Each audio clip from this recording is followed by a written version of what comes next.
खऱ्या अर्थानं इंग्लिश हे वाघिणीचं दूध आहे आणि त्याची आवड, त्याचं शिक्षण खऱ्या अर्थानं आपण मुलांना दिलं पाहिजे.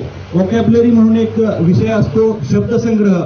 म्हणजे जुन्या काळात अशी म्हण होती की गणिताच्या जंगलातून जाताना पाड्यांची बंदूक हाती असावी. त्याच पद्धतीनं इंग्लिशच्या जंगलातून जर आपल्याला जायचं असेल तर शब्दसंग्रह आपला तेवढा मजबूत हवा, आपली व्होकॅब्युलरी तेवढी मजबूत हवी. आणि त्याचप्रमाणे दुसरी गोष्ट अशी की घरामध्ये काय पिकतं आणि बाजारात काय विकतं याचंही नॉलेज आपल्या मुलांना असायला हवं. आणि त्याच्यासाठी दररोजचं न्यूजपेपर, वर्तमानपत्र प्रत्येक मुलानं वाचलं पाहिजे.